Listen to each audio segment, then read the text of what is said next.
ஒவ்வொரு ஏரியாவும் ஒவ்வொரு வீடும் அண்ணனுக்கு தெரியும். இன்னும் சொல்ல போனா இந்த நகரம் இந்த அளவுக்கு விரிவடைஞ்சிருக்கு, வளர்ந்திருக்குன்னா அண்ணனுடைய முக்கியமான பணிகள் தான் அதற்கு காரணம். அதுக்கு வலுவான அஸ்திவாரத்தை போட்டவர் அண்ணன் செஞ்சி மஸ்தான் அவர்கள். 2016 இருந்து 2 முறை இந்த செஞ்சி தொகுதியுடைய சட்டமன்ற உறுப்பினர் இருக்காங்க. தொடர்ந்து 40 ஆண்டுகளா மக்கள் ஆதரவு இருக்கிறது சாதாரண விஷயம் கிடையாது. அந்த சாதனைக்கு சொந்தக்காரர் தான் அண்ணன் திரு செஞ்சி மஸ்தான் அவர்கள். மக்கள் பணியை தன்னுடைய முழு நேர அரசியல் பணியாக, தன்னுடைய முழு நேர வாழ்க்கையாக மாற்றி வச்சிருக்கிறார். அண்ணன் மஸ்தான் அவர்களுக்கு உதயசூரியன் சின்னத்தில் நீங்க எல்லாம் வாக்களிச்சு அதிகமான வாக்கு வித்தியாசத்துல ஜெயிக்க வச்சு அனுப்பணும். இன்னைக்கு மஸ்தான் அவர்கள் அழைச்சிட்டு நான் வந்திருக்கேன். உதயசூரியன் சின்னத்திற்கு வாக்கு கேட்டு வந்திருக்கேன்னா எந்த உரிமையில கேட்க வந்திருக்கிறேன்? இந்த கடந்த 5 வருஷத்துல நம்முடைய திராவிட மாடல் அரசு பல்வேறு திட்டங்களை செஞ்சு கொடுத்திருக்கிறோங்கிற அந்த உரிமையில மீண்டும் அண்ணன் மஸ்தான் அவர்களுக்கு வாக்கு கொடுங்கன்னு வந்திருக்கேன். உதாரணத்துக்கு சில திட்டங்களை மட்டும் இங்க குறிப்பிட விரும்புறேன். சிட்டாப்பூண்டி பகுதியில ஒரு அரசு கலை மற்றும் அறிவியல் கல்லூரி யார் கொண்டு வந்தது? அண்ணன் மஸ்தான் அவர்கள் கொண்டு வந்தது. இங்க அன்னை அஞ்சுகா அம்மாள் பேருந்து நிலையம் பஸ் ஸ்டாப் யார் கொண்டு வந்தது? அண்ணன் மஸ்தான் அவர்கள் கொண்டு வந்தது. அரசு மருத்துவமனையில இன்னைக்கு கூடுதல் கட்டிடங்கள் யார் கட்டி கொடுத்தது? உங்களுடைய அமைச்சர் அண்ணன் மஸ்தான் அவர்கள். அவலூர்பேட்டையில் ஊராட்சியில இன்னைக்கு ஒரு மினி ஸ்டேடியம், ஒழுங்குமுறை விற்பனை கூடத்துல 1000 மெட்ரிக் டன் சேமிப்பு கிடங்கு அமைக்கப்பட்டிருக்கு. ஒன்றிய அலுவலகத்துக்கு ஒரு புதிய கட்டிடம், வளத்தி ஊராட்சியில புதிதாக சார் பதிவாளர் அலுவலகம், இந்த பேரூராட்சியில் அமைந்துள்ள ஏரி சீரமைக்கப்பட்டு இன்னைக்கு நடைபாதை பயிற்சி அமைக்கிறதுக்கு அந்த பூங்கா அமைக்க இருக்கிறோம். சங்கராபரணி ஆற்றின் குறுக்கே ஒரு தடுப்பணை, மேல் கலவாய் ஊராட்சிக்கு செல்லக்கூடிய வகையில ஒரு உயர்மட்ட மேம்பாலம் கட்டப்பட்டிருக்கு.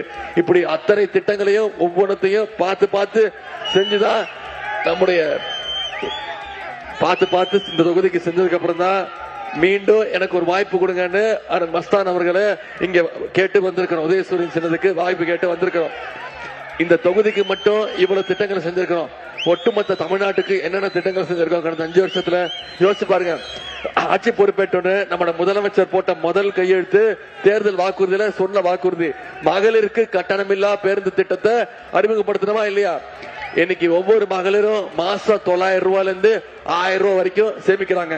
அதே மாதிரி முதலமைச்சர் காலை உணவு திட்டம், அரசு பள்ளியில படிக்கக்கூடிய குழந்தைங்க காலைல பள்ளிக்கூடத்துக்கு வரும்போது பசியோட இருக்க கூடாதுன்னு காலைல பள்ளிக்கூடத்துக்கு வந்தோன்னு முதல்ல தரமான காலை உணவு கொடுக்கப்பட்டிருக்கு.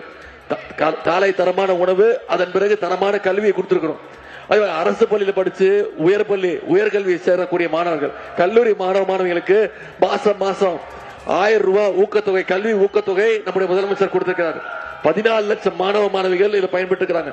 இப்ப சமீபத்தில் 10 லட்சம் கல்லூரி மாணவ மாணவிகளுக்கு இலவச லேப்டாப் திட்டத்தையும் அறிவிச்சு ஒரே மாசத்துல நம்முடைய முதலமைச்சர் அவர்கள் கொடுத்திருக்கிறாங்க. இப்படி பல்வேறு திட்டங்களை செயல்படுத்திருக்கிறோம்.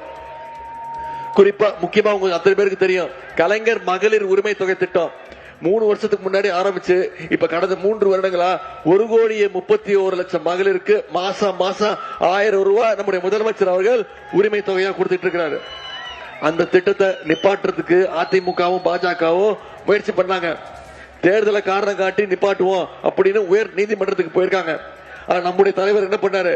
1000 ரூபாய் கொடுக்கறது நிப்பாட்டுறியா, நான் 5000 ரூபாய் கொடுக்கறேன், எப்படி நிப்பாட்டுவ பாருன்னு போன மாசம் கொடுத்தாரா இல்லையா? பிப்ரவரி மாசம், மார்ச் மாசம், ஏப்ரல் மாசம் 3 மாசத்துக்கு சேர்த்து 3000, கோடை கால சிறப்பு நிதி 2000, 5000 ரூபாய் நம்முடைய தலைவர் அவர்கள் உரிமை தொகை அட்வான்ஸா கொடுத்தோம்.